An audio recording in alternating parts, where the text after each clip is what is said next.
என்ன பார்க்க போறீங்கன்னு சொன்னா இன்னைக்கு நான் தோசை தான் சுட்டுருக்கிறேன். தோசை யாழ்ப்பாணத்துல நாங்க எப்படி சுடுவோமோ அதே மாதிரி தான் நான் சுட்டுருக்கிறேன். யாழ்ப்பாணத்துல அரிசி சேர்க்க மாட்டாங்க. அவிச்ச பச்சை சேர்த்து தான் தோசை சுடுவாங்க. அந்த மாதிரி தான் நான் சுட்டுருக்கேன். தாளிச்ச தோசை, எண்ணெய் தோசை, மசாலா தோசை, எத்தனை 5 வகை. என்ன 5 வகை தோசை செஞ்சுருக்கோம். வாங்க அதை எப்படி செய்யறோம், அதுக்கு என்னென்ன தேவைன்னு சொல்லி வாங்க பார்க்கலாம். இது வரைக்கும் சோபாஸ் ஹவுஸை நீங்கள் சப்ஸ்கிரைப் பண்ணலன்னு சொன்னால் அப்போ மறக்காமல் சோபாஸ் ஹவுஸை சப்ஸ்கிரைப் பண்ணுங்கள். பக்கத்தில் இருக்கிற பெல் சிம்பிளையும் கிளிக் பண்ணுங்கள். அப்படியே ஆல் ஐக்கானையும் ப்ரெஸ் பண்ணுங்கள். இப்போ நான் உளுந்து ஊற வைக்க போகிறேன் பாருங்கள். நான் இந்த டம்ளரால் 1 டம்ளர் உளுந்து எடுத்து ஊற வைக்க போகிறேன். நான் கருப்பு உளுந்து எடுக்கல, தோல் உள்ள உளுந்து, தோல் இல்லாத உளுந்து தான் எடுத்துருக்கிறேன். 1 டம்ளர் எடுத்து நான் ஊற வைக்க போகிறேன். எடுத்துட்டேன். இப்போ நான் வெந்தயம் எடுத்துருக்கிறேன். வெந்தயம் 1 டேபிள் ஸ்பூன் எடுத்து நான் இந்த உளுந்தோடைய சேர்த்து ஊற வைக்க போகிறேன். நீங்கள் வேணுமெண்டா தனித்தனியாக ஊற வைக்கலாம். இப்போ நான் இந்த உளுந்தையும் வெந்தயத்தையும் நல்லா கழுவி எடுக்க போகிறேன். இப்போ பாருங்கள், நல்லா கழுவிட்டு நான் இதை இப்படியே ஒரு 6 மணித்தியாலம் மூடி வைக்க போகிறேன் ஊறுறதுக்கு. 6 மணித்தியாலத்துக்கு பிறகு தான் நான் அரைச்செடுக்க போகிறேன். இருக்கட்டும். இப்போ பாருங்கள், 6 மணித்தியாலத்துக்கு பிறகு நல்லா உளுந்து ஊறி வந்துட்டுது. நல்லா ஊறி இருக்குது. இப்போ நான் இந்த தண்ணி உளுந்து ஊறின தண்ணியை வடிச்செடுக்க போகிறேன் ஒரு கிண்ணத்தில். ஏனெண்டா அந்த தண்ணியெலாம் நான் அரைச்செடுக்க போகிறேன். அதுக்கு பிறகு நான் உளுந்து திருப்பி நல்லா கழுவி அரைச்செடுக்க போகிறேன். இப்போ பாருங்கள், கழுவி அரைச்செடுத்துட்டேன். இப்போ நான் இந்த கிரைண்டர் ஜோக்கில் போட்டு அரைச்செடுக்க போகிறேன். தண்ணி எவ்வளவும் விடலாம், கூட விட்டாலும் பரவாயில்லைன்னு சொன்னால் நாங்கள் விட்டு தான் கலக்க போகிறோம். நான் உளுந்து ஊற வச்ச அந்த தண்ணியை தான் விட்டு அரைக்கிறேன். பாருங்கள், கலக்கிறதால கூட தண்ணி விட்டு அரைச்சாலும் பிரச்சனை இல்லை. அரைச்செடுப்போம். இப்போ பாருங்கள், நான் அரைச்சி எடுத்துட்டேன். நல்லா பட்டை அரைச்சி எடுத்துட்டேன். அந்த குறுனலாக இருக்கிற மாதிரி அரைக்கக்கூடாது. நல்ல பட்டை அரைச்சி எடுத்துட்டேன். இப்போ நான் ஒரு பெரிய அகலமான கிண்ணத்தில் இந்த அரைச்ச உளுந்தை சேர்க்குறேன். சேர்த்துட்டு நான் இப்படி ஒரு விஸ்க் வச்சு நல்லா கலந்து விடுறேன் இந்த உளுந்தை. இப்போ பாருங்கள், நல்லா கலந்துட்டேன். இந்த டம்ளரால் நான் உளுந்து எடுத்தேன். இப்போ இந்த டம்ளரால் அளந்தெடுக்க போகிறேன். இப்போ இந்த டம்ளரால் அவிச்சமாக எடுத்துருக்கிறேன். 2 சுண்டு அவிச்சமாக இந்த டம்ளரால் அளந்தெடுக்கிறேன். இப்போது அவிக்காதமாக அரை சுண்டு எடுத்துருக்கிறேன். ஆல் பர்பஸ் புலாவை தான் நான் அவிச்சு 2 சுண்டு எடுத்தது. அவிக்காதமாக அரை சுண்டு எடுத்துருக்கிறேன். இப்போ இது எல்லாத்தையும் சேர்த்து நல்லா கலந்து விடுறேன். கலக்கும்போது தண்ணி எங்களுக்கு தேவைக்கேற்ப நாங்கள் சேர்த்து கலக்கலாம். இப்போ நான் தண்ணி கொஞ்சம் சேர்த்து திருப்பி நல்லா கலந்து விடுறேன். இப்போ பாருங்கள், நல்லா கலந்துட்டேன். இனி நான் இதை மூடி ஒரு 12 மணித்தியாலம் புளிக்க வைக்க போகிறேன். 12 மணித்தியாலத்துக்கு பிறகு தான் தோசை சுடணும். இருக்கட்டும், பார்ப்பேன். இப்போ பாருங்கள், 12 மணித்தியாலத்துக்கு பிறகு நல்லா புளிச்சு வந்துட்டுது. நல்லா எவ்வளோ ஊதி வந்திருக்கு பாருங்கள். தோசைமா நல்லா புளிச்சு வந்துருக்குது. இப்போது இனி இதை நான் கரைச்சி எடுக்க போகிறேன். இனி இந்த தோசை மாவுக்கு தேவையான அளவு மஞ்சள் தூள் சேர்க்குறேன்.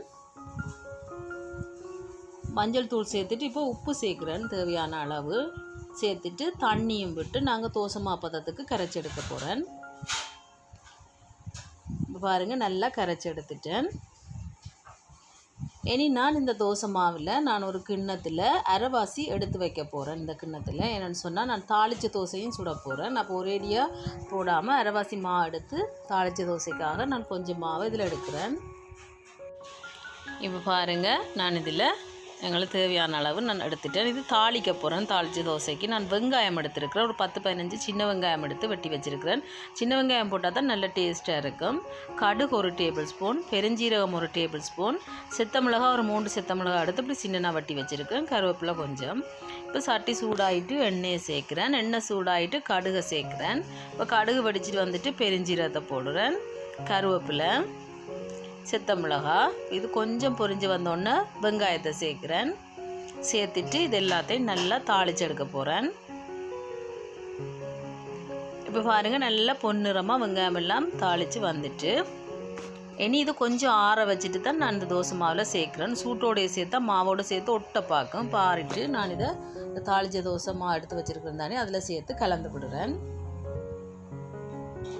ஓகே, இப்போது தோசைக்கல் சூடாகிட்டு நான் நல்லெண்ணெயால் இருக்க துடைச்சி விடுறேன். முதல் நான் நெய் தோசை சுட போகிறேன். அதுக்கு தேவையான அளவு எங்களுக்கு கரண்டியில் எவ்வளோ தேவையோ அந்தளவு மாவு எடுத்து கணக்கான ஒரு வட்டமாக ஊற்றி விடுறேன். இப்போ பாருங்கள், ஊற்றிட்டேன். இனி நான் இதுக்கு நெய் சேர்க்குறேன். தேவையான அளவு நெய் சேர்க்குறேன். உங்களுக்கு கூட விருப்பம்னா நீங்கள் கூட சேர்க்கலாம். நான் கணக்காக சேர்க்குறேன். இந்த தோசையில் பாருங்கள் இப்படி ஓட்ட ஓட்டையாக வருது. இந்த ஓட்ட ஓட்டையாக வந்துச்சுன்னு சொன்னால் நாங்கள் குழைச்ச மாப்பதம் சரியென்று அர்த்தம். எனக்கு அந்த மாதிரி வந்திருக்குது. இனி இந்த தோசையை நான் மற்ற பக்கம் திருப்பி விட போகிறேன். இப்போ பாருங்கள் மற்ற பக்கம் திருப்பிட்டேன். இனி இன்னொருக்கா திருப்பி எடுத்தால் சரி. இப்போ பாருங்கள் நெய் தோசை ரெடி ஆயிட்டு.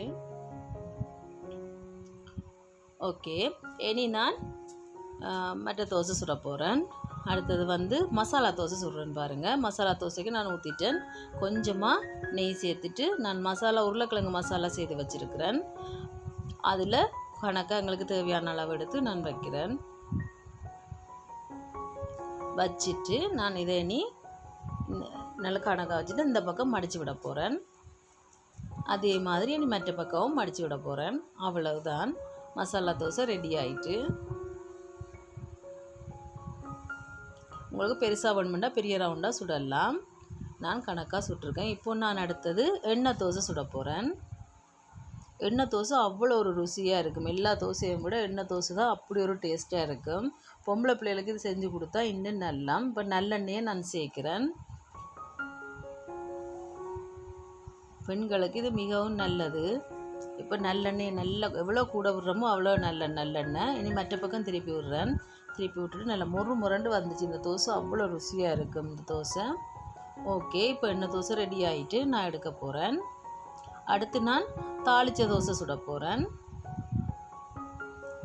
கணக்காக எங்களுக்கு எடுத்து நான் தாளித்த தோசை ஊற்றுறேன். இது நல்ல பெர்ஃபெக்ட் ரவுண்ட் எனக்கு வராதுன்னு சொன்னால் வெங்காயங்களெல்லாம் தாளித்து போட்டுருக்கிறபடியாக கோணல் மாடலாக தான் வரும்.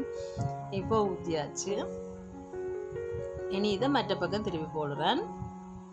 போட்டுட்டு மற்ற பக்கம் எடுக்கிறேன். தாளித்த தோசையும் நல்ல டேஸ்ட்டாக இருக்கும். நீங்கள் செய்து பாருங்கள், உங்களுக்கு பிடிக்கும். ஓகே, இப்போ தாளித்த தோசை ரெடி ஆகிட்டு அடுத்து நான் முட்டை தோசை சுட போகிறேன். அதுக்கும் கணக்காக மா எடுத்து வடிவேல் சொன்ன மாதிரி சின்னதாகவும் இல்லாமல் பெருசாகவும் இல்லாமல் கணக்காக ஒரு ரவுண்டாக ஊற்றுறேன்.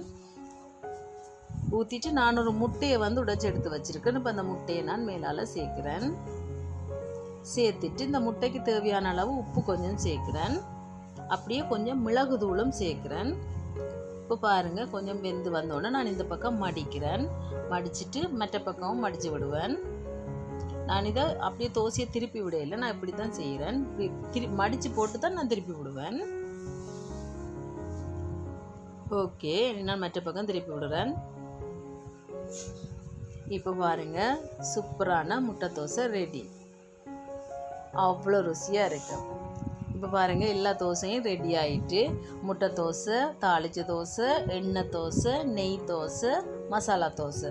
நான் சம்பல் இடிச்சிருக்கேன், தேங்காய் சம்பல். இது எப்படி இடிக்கிறேன்னு சொல்லி நான் ரொட்டி சுட்ட வீடியோவில் நான் செய்திருக்கிறேன். அதில் லிங்கை வந்து நான் டிஸ்கிரிப்ஷனில் கொடுக்குறேன், நீங்கள் செக் பண்ணி பார்க்கலாம். இப்போ பாருங்கள் நான் ஒரு தோசையை பிச்சு காட்டுறேன்.